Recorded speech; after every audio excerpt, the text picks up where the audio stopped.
Olá pessoal, tudo bem com vocês? Sejam bem-vindos à nossa aula, sejam bem-vindos ao Pré-ENEM Digital. Hoje nós estamos aqui mais uma vez para falar um pouquinho sobre a filosofia e sobre a filosofia moderna. Vamos dar continuidade à nossa aula sobre empirismo. Na primeira aula a gente falou sobre John Locke, hoje a gente vai falar sobre David Hume e sobre Francis Bacon, dois filósofos aí que completam essa tríade aí fenomenal da filosofia empirista moderna. E tudo isso, é claro, com o objetivo de fazer você mandar bem no Enem, se dar bem na prova. Com certeza você vai utilizar muito esses conhecimentos aqui. Quando chegar lá, tiver essas questões, você vai ficar bem tranquilo, porque você passou aqui pela essa aula junto conosco, ok? Então vamos lá para a nossa aula de hoje, sem perca de tempo. Nós vamos falar sobre o pensamento de David Hume e Francis Bacon. São outros dois, né? A gente falou sobre um, o primeiro filósofo, agora vamos falar sobre esses dois aí, fundamentais da filosofia moderna e do empirismo britânico. Então, os objetivos da nossa aula de hoje é compreender o empirismo, continuar, né, essa nossa jornada aí, compreender o pensamento de David Hume, os principais conceitos, as principais contribuições desse filósofo, e compreender o pensamento de Bacon. Então, empirismo, a introdução, né, o pensamento de Hume e, por fim, o pensamento de Bacon. Bacon é um nome bem, né, que não dá para a gente esquecer, não é verdade? Então, vamos lá. Empirismo, só lembrando aqui, retomando alguns conceitos da aula anterior, ele é uma corrente filosófica que vai se contrapor ao racionalismo.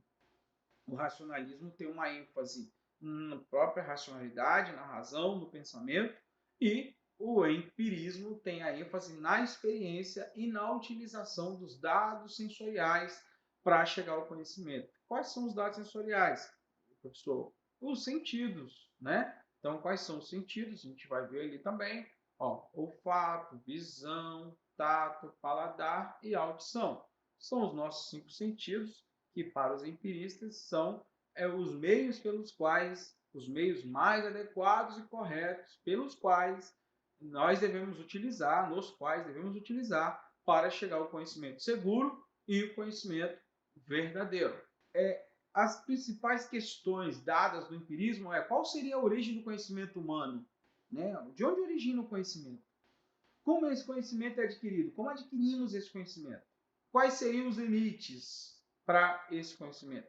São as perguntas sobre as quais esses filósofos vão questionar, vão se perguntar e a partir daí vão chegar às suas conclusões e apresentar então as suas ideias, né, que são bem originais. Cada um desses pensadores, apesar de participarem de uma mesma escola, chamada escola empírica, tem ideias muito originais e particulares sobre o mesmo objeto, que é como conhecemos, né? Qual seria a origem do conhecimento humano, por exemplo, seria uma pergunta que os três fazem e respondem em linhas gerais da mesma maneira, a partir da experiência que chegamos ao conhecimento verdadeiro. Então, as principais ideias do empirismo, por tratar-se de um conhecimento adquirido por meio dos sentidos, a preocupação com a certeza e a caracterização da evidência são temas recorrentes. Então, é necessário a busca pela certeza, pela comprovação e pela evidência. A importância do mundo material para os empiristas aproxima suas reflexões de teorias dos pensadores da ciência experimental. Então, mais uma vez, reafirma a importância dessa corrente para o desenvolvimento da própria ciência. Então, vamos lá ao nosso primeiro filósofo aqui da nossa aula 2 do empirismo. David Hume, século XVIII, foi um filósofo, historiador e ensaísta britânico, nascido na Escócia, se tornou célebre por seu empirismo radical e seu ceticismo filosófico. Então, dos três aí, né, um já foi apresentado Locke, o outro será apresentado Bacon. Então, dos três filósofos, o David Hume ele é o mais radical na sua proposta do seu ceticismo filosófico, que vai, inclusive, filiá-lo àquela corrente mais antiga do ceticismo, como, por exemplo, do Pirro, filósofo lá do helenismo. Lembra dessa corrente? A principal obra desse filósofo aí é a Investigação sobre o Entendimento Humano. Olha que interessante o título. Investigação sobre o Entendimento Humano. Já coloca muito bem para nós a preocupação que esse filósofo tem, que é exatamente investigar como que se dá o processo de conhecimento. E ele vai falar o seguinte, que as nossas ideias, elas são os conteúdos da nossa mente, são produtos das nossas percepções. Olha que interessante. E como que nós percebemos? Percebemos o mundo pelos sentidos. Então, isso que preenche a nossa mente como conteúdo dela. Então, nessa obra, ele teve como objetivo estudar a mente. De acordo com sua teoria, os conteúdos da mente, chamados de percepções, são adquiridos apenas em contato com a realidade. Então, não há nenhum conhecimento, nada, nenhum conhecimento que nasce com a pessoa, que seja inato, porque, na verdade, a pessoa vai adquirir em contato com a realidade, é na experiência e na vivência que a mente vai sendo enchida desse conteúdo por meio das percepções que o indivíduo vai tendo ao longo da sua existência. Então, como a imagem sugere aí, ó, o conteúdo da mente ela é preenchido por tudo que está à nossa volta a partir daqueles dados que nós tiramos dessa realidade e do nosso entorno. E o que seriam então as impressões? O que nomeia como impressões são a via pela qual os conteúdos adentram a mente. Então, como que esse conteúdo ele migra da realidade para dentro da nossa mente? E veja, e não se restringe apenas ao que resulta diretamente da experiência, mas inclui as emoções e os desejos. Olha que interessante. Por quê? Tudo isso, digamos assim, cada sentimento, cada emoção, cada experiência, ela produz uma impressão equivalente na nossa mente, no nosso pensamento. Então, diante de cada experiência, é impresso na nossa mente uma ideia equivalente a essa experiência. Diante de uma emoção, é impresso na nossa mente uma ideia equivalente àquela emoção. Diante de um determinado desejo, é impresso na nossa mente uma emoção, um pensamento, uma ideia equivalente àquele desejo. Então, a forma pelo qual os conteúdos, a realidade adentra a nossa mente é por meio dessas impressões. A própria palavra já sugere essa impressão. É impresso na nossa mente aquilo que está na nossa realidade por meio dos nossos sentidos, dos dados sensoriais. E aí, exatamente o que eu estou abordando agora. O que a nossa mente retém dessas experiências são as ideias. Trata-se de uma representação da vivacidade experienciada em determinado momento. Então, o que é uma ideia? Uma ideia é uma representação, é uma fotografia de algum momento da sua realidade. De modo que qualquer ideia que existe na mente tenha também uma impressão equivalente. Então, se existe uma ideia presente na minha mente, ela é uma representação, ou ela é o produto, na verdade, né? A ideia é o produto, é o segundo momento. O primeiro tem o quê? Tem a impressão, correto? A ideia e uma impressão. O que é a impressão? É quando, digamos, a sua mente fotografa aquele momento. Posteriormente, a lembrança daquele momento é a ideia que fica ali dentro de você e se torna, então, conteúdo da sua mente. Olha um texto, um pequeno texto, um trechinho de um texto importante aqui do David Hume. Todos admitirão prontamente que há uma considerável diferença entre as percepções da mente quando um homem sente dor de um calor excessivo ou o prazer de uma tepidez moderada e quando traz mais tarde essa sensação à sua memória ou a antecipa pela sua imaginação. Essas faculdades podem imitar ou copiar as percepções dos sentidos, mas jamais podem atingir toda a força e vivacidade da experiência original. Olha só, eu posso lembrar de uma dor, eu tropecei ali e me machuquei, ok? Mais tarde eu posso lembrar dessa dor, mas a lembrança dessa dor, ela não tem o mesmo efeito do que a própria dor em si, né? Então, só se dando um exemplo. Veja, então há uma diferença entre a ideia que aquela dor, a lembrança daquela dor é uma ideia, mas que ela não tem a mesma força de que a própria dor no momento em que eu a senti, né? Eu sei que aquilo gera dor, mas eu só vou saber de fato o que é aquela dor se eu tropeçar de novo. Então, por isso que ele fala da experiência original.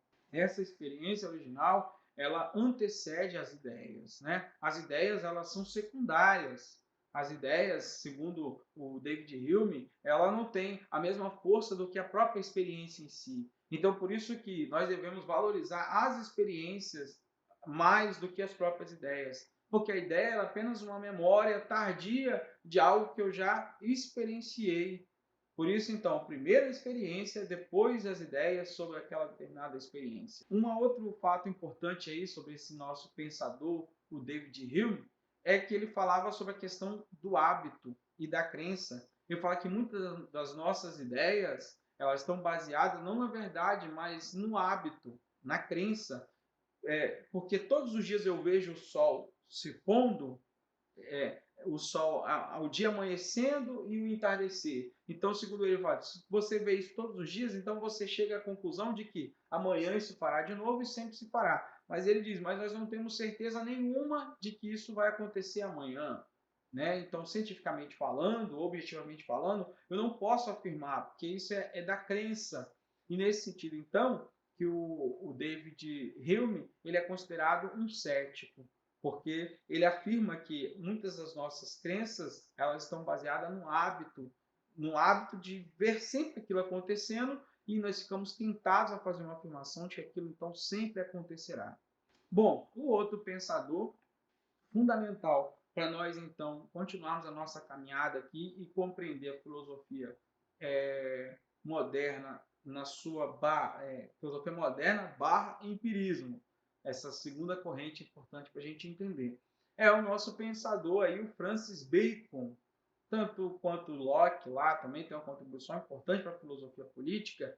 O Bacon não só tem uma contribuição importante, como ele vivenciou isso, né? Então ele foi um visconde de Alban, também é referido como o Bacon de Verulâmio, né? Porque ele foi político, filósofo, cientista, ensaísta, barão dessa cidade e é considerado o fundador da ciência moderna. Então, vejam, o Bacon ele tem uma importância muito grande, porque é dele, ele tem esse posto, né? Apesar das contribuições tanto de racionalistas como os outros empiristas, ele é o fundador, considerado o fundador dessa ciência moderna. Inclusive, ele tem essa expressão famosa, né? O saber é poder.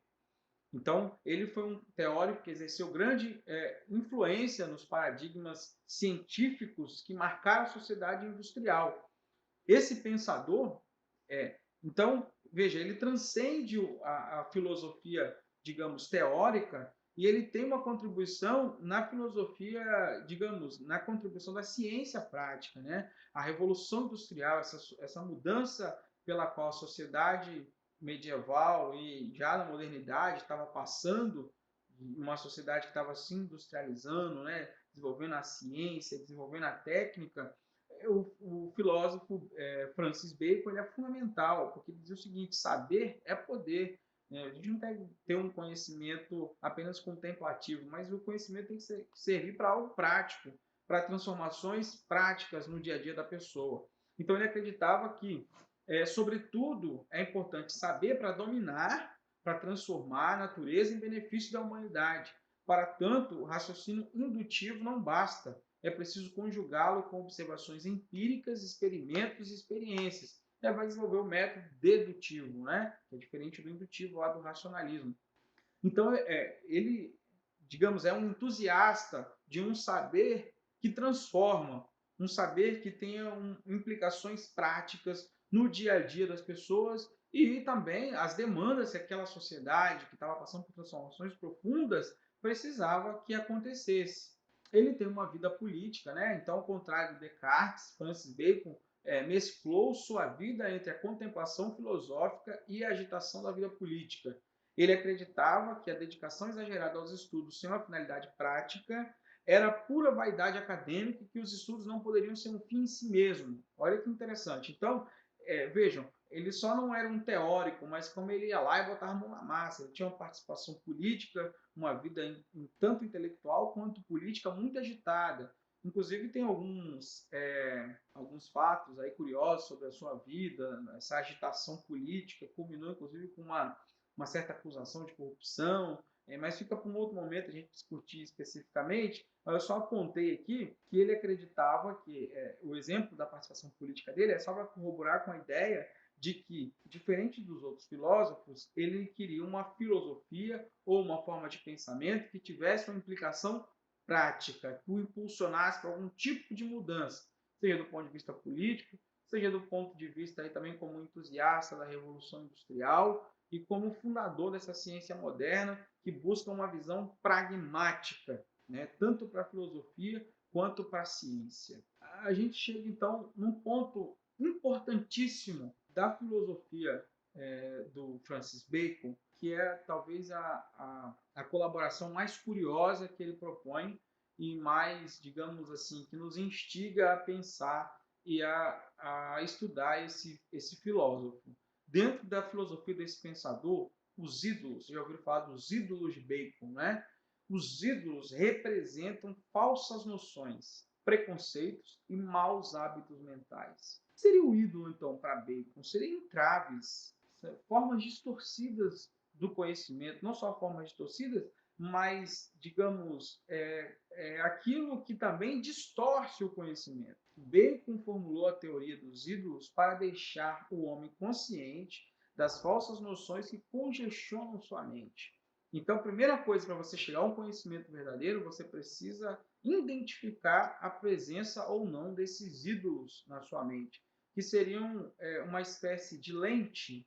Imagina só quando você está com óculos, né? Você está com óculos que ele é meio avermelhado. Tudo que você olha, então, ganha um tom avermelhado. Se esse óculos tiver lentes esverdeadas, tudo que você olhar terá um tom esverdeado. Assim, se for amarelo, entende? Os ídolos são como se fosse isso. São contaminações que fazem com que o seu olhar esteja tendencioso, não esteja completamente apurado para chegar a um conhecimento verdadeiro. E ele vai dizer o seguinte, que os ídolos são de 4 gêneros. Os ídolos da tribo, da caverna, do foro e do teatro. Vamos ver cada um deles. Ídolos da caverna. Vamos lembrar, os ídolos são entraves, são falsas noções, e os ídolos da caverna são aqueles que derivam da pessoa que está fazendo a análise, da sua natureza singular, formada pelas suas características mais fundamentais e também por hábitos cultivados, pela educação que recebeu ou pelas pessoas com quem conviveu. Então, diz respeito à própria subjetividade humana como fator limitador do conhecimento. O jeito que o próprio sujeito tem e desenvolveu.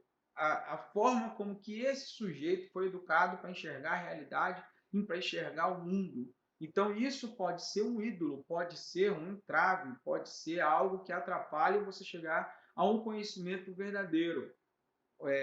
A sua própria subjetividade seria essa caverna, na qual todos os seres humanos, e aí não tem para onde correr, todos os seres humanos possuem essa subjetividade e essa caverna. Ele precisa reconhecer até que ponto o seu olhar subjetivo não está impedindo que ele se aproxime de um conhecimento verdadeiro. Então, é o próprio indivíduo atrapalhando, se auto-sabotando no processo de conhecimento. E aí tem agora os ídolos da tribo, que aí já não é mais o indivíduo, se dá por associação. Os ídolos da tribo estão fundados na própria natureza humana, na própria tribo ou espécie humana. As distorções causadas pela decorrência das nossas limitações. Vejam só. Então nós somos limitados, a nossa espécie ela é limitada. Por isso, ídolos da tribo, porque tem a ver com a nossa própria natureza. Então só teria como abrir mão dessa natureza se houvesse uma reformulação da própria natureza humana. Enquanto todos nós, da nossa espécie, estamos aprisionados com essa natureza, todos nós podemos ter essa limitação de compreender determinada verdade, porque não é possível fugir da própria natureza. Não é possível fugir dessa própria condição humana de ser. E isso seria também um entrave. A própria natureza humana da espécie que estaria aí, de certa forma, no meio do caminho, impedindo que a pessoa chegue a um conhecimento verdadeiro e seguro. Ídolos do foro. Assim, os ídolos do foro são aqueles formados a partir da linguagem, das palavras que não são dominadas pela razão humana como acreditamos. As palavras exercem grande impacto sobre a razão, mas por serem muitas vezes imprecisas, podem afetar equivocadamente. Isso aqui é muito interessante, porque nos aponta para a limitação dos próprios conceitos, né? Então, o que é um conceito? Um conceito tenta descrever determinado ponto da realidade. Só que esse conceito, nós usamos palavras, e essas palavras elas podem ser imprecisas, elas podem ser inadequadas, elas podem estar carregadas de sentidos completamente diferentes. Então, vejam, há um reconhecimento no próprio Bacon de que a linguagem ela pode afetar no nosso processo de conhecimento. A própria linguagem ela pode afetar na nossa forma de descrever determinado objeto da realidade. Então vejam, se ao descrever um determinado objeto da realidade eu não tenho as palavras mais adequadas, um segundo que vem ler a descrição vai ficar mais distante ainda da verdade do fato que foi tentado representar naquele texto ou naquele conceito. Então, a própria linguagem seria um ídolo limitador de um conhecimento seguro e verdadeiro. E, por fim, os ídolos do teatro. O que seriam esses ídolos do teatro? São derivados de doutrinas filosóficas e suas demonstrações que convencem o intelecto de ideias que não podem ser validadas. São também opiniões formadas em nós em decorrência dos poderes das autoridades que nos impõem seus pontos de vista e o transforma em decretos e leis inquestionáveis. Então, o ídolo do teatro ele age como uma espécie de autoridade que impõe determinado conceito sobre aquela pessoa, sobre determinada sociedade, que impede de que, ao questionar aquilo que não pode ser questionado, que é imposto, a sua visão sobre determinado aspecto já fique contaminada, já fique, de certa forma, comprometida com a descrição real daqueles objetos da realidade que estão ao seu entorno. Então, esses são os 4 ídolos: ídolo da caverna, da tribo, do foro e do teatro. Então, tem mais ou menos uma tabelinha para você identificar ali. Qual é o ídolo? O ídolo da tribo. Fundamento, associação. Processo, generalizar a partir de uma amostra diminuta, ou seja, o próprio indivíduo. Aí tem lá, exemplo, provincialismo, a pessoa que acha que só o grupo dela está correto. Ídolo da caverna, qual seria o fundamento? O individualismo. O ídolo do foro, qual seria o fundamento? O discurso. E o ídolo do teatro, as crenças. Então, para cada ídolo, você tem um fundamento, um processo e um exemplo para ajudar você a identificar direitinho aí o pensamento do Francis Bacon. Então, agora nós temos dois exercícios para a gente poder fixar o que a gente trabalhou nessa aula. Vamos lá? Você mandar bem. No Enem de 2018, é uma questão sobre David Hume. Quando analisamos nossos pensamentos ou ideias, por mais complexos e sublimes que sejam, sempre descobrimos que se resolvem em ideias simples, que são cópias de uma sensação ou sentimento anterior. Mesmo as ideias que à primeira vista parecem mais afastadas dessa origem, mostram a um exame mais atento ser derivadas dela. Então está dizendo dessas ideias simples e as ideias derivadas, ok? Então vamos lá, presta atenção no comando da questão. Depreende-se desse excerto da obra de Hume que o conhecimento tem a sua gênese na alternativa A, convicção inata, B, dimensão a priorística, C, elaboração do intelecto, D, percepções dos sentidos e E, realidade transcendental. Então vamos lá? Você marcaria qual? A, B, C, D ou E? Quem marcou a A, vamos lá, é convicção inata. Está errado. O empirismo é contra a noção de ideias inatas. Dimensão a priorística também está errado. Que a dimensão a priorística fala daquela dimensão a priori, no sentido das ideias que vêm a priori. E não é isso que o empirismo nos ensina. O empirismo é uma corrente que defende a questão da experiência. C, a elaboração do intelecto. Também não, porque, voltando a dizer, quem afirma esse protagonismo do intelecto, da racionalidade, é o racionalismo e não o empirismo. Alternativa D, percepções do sentido. Percepção dos sentidos. Então, quem marcou a alternativa D está correto. Depreende-se desse excerto da obra de Hume O conhecimento tem a sua gênese na percepção dos sentidos. Tudo que vem depois, ok? As ideias, por exemplo, elas são posterior aos sentidos. Então, primeiro eu tenho a impressão do momento, lembra da dor? Primeiro eu tenho a experiência da dor, depois eu tenho a quantidade que aquilo dói, ou o quanto intenso foi aquela dor, é uma ideia posterior à própria dor que eu senti. E realidade transcendental, muito menos, porque os empiristas, né, que estariam na alternativa a E, os empiristas afirmam, na verdade, uma ênfase nos sentidos, enquanto quando a gente fala de transcendental, nós estamos falando de uma realidade que está fora dos sentidos, correto? Ou fora daquilo que pode ser observado pelos dados sensoriais. Temos uma outra questão agora sobre David Hume, ok? Como que cai no Enem, mais ou menos, como vai cair mais ou menos lá na prova que você vai fazer. Então vamos aqui discutir rapidinho essa questão, corrigir mais uma. Os ídolos são noções falsas, que ora ocupam o intelecto humano e neles se acham implantados, não somente o obstruem a ponto de ser difícil o acesso da verdade, como, mesmo depois de superados, poderão ressurgir como obstáculo à própria instauração das ciências, a não ser que os homens, já precavidos contra eles, se cuidem o mais que possam. O homem se inclina a ter por verdade o que prefere. Em vez disso, rejeita as dificuldades, levado pela impaciência da investigação. Rejeita os princípios da natureza em favor da superstição. Rejeita a luz da experiência em favor da arrogância e do orgulho, evitando parecer se ocupar de coisas vis e efêmeras. Rejeita paradoxos por respeito a opiniões vulgares. Enfim, inúmeras são as formas pelas quais o sentimento, que quase sempre, imperceptivelmente, se insinua e afeta o intelecto. Então, é exatamente o que a gente acabou de discutir sobre o Bacon, que ele está afirmando aqui nesse texto.